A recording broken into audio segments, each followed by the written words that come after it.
or evil, or if you will, the righteous and sinners. The contemporary world, with its open wounds, which affect so many of our bodies. Magandang araw, mga kaistorya. Sa araw na ito, ating ginugunita ang buhay ng isang makasaysayang leader ng simbahang Katolika, si Papa Francisco.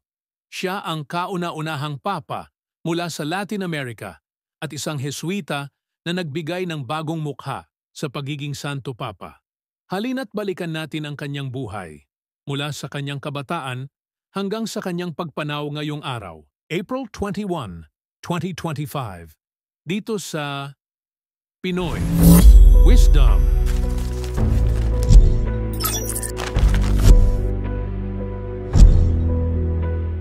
Si Jorge Mario Bergoglio ay isinilang noong December 17, 1936 sa Buenos Aires, Argentina. Anak siya ng isang Italian immigrant at isang lokal na Argentine. Sa kanyang kabataan, nagpakadalubhasa siya sa chemistry at nagtrabaho bilang technician.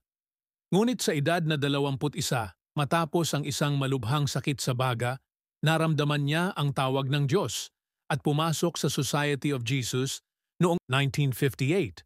Naordinahan siyang pari noong 1969 at naging kilala sa kanyang kababaang loob at malasakit sa mahihirap. Noong 1992, itinalaga siya bilang Auxiliary Bishop ng Buenos Aires at naging kardinal noong 2001 sa ilalim ni Pope John Paul II.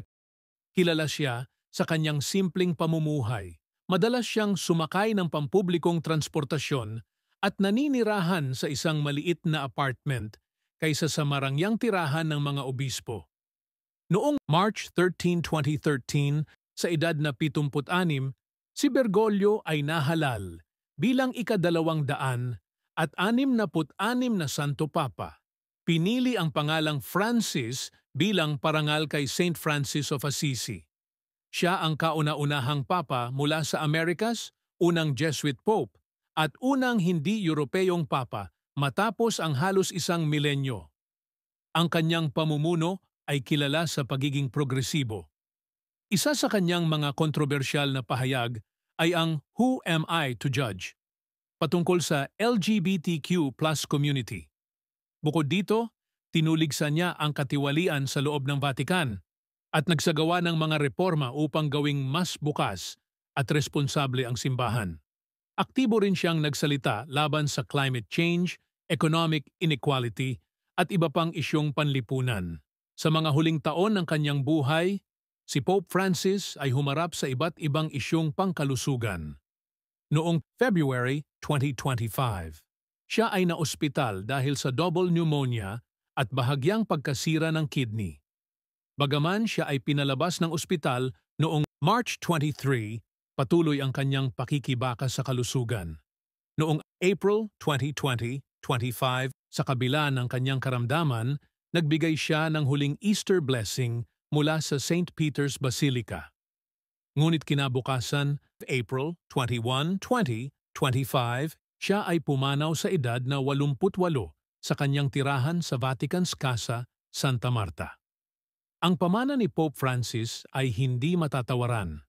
Siya ay isang leader na nagbigay diin sa kababaang loob, malasakit sa mahihirap, at pagbubukas ng simbahan sa mga isyong panlipunan. Sa kanyang pamumuno, pinakita niya na ang simbahan ay dapat maging tahanan para sa lahat, lalo na sa mga nasa laylayan ng lipunan. Hanggang dito na muna, mga kaistorya. Ang buhay ni Pope Francis ay isang paalala na ang tunay na leader ay hindi nasusukat sa kapangyarihan kundi sa serbisyo at pagmamahal sa kapwa. Kung kayo ay naantig sa kanyang kwento, huwag kalimutang i-like, mag-subscribe at i-share ang video na ito. Hanggang sa susunod nating kwento, ito ang kasaysayang buhay. Dito lang yan sa Pinoy Wisdom.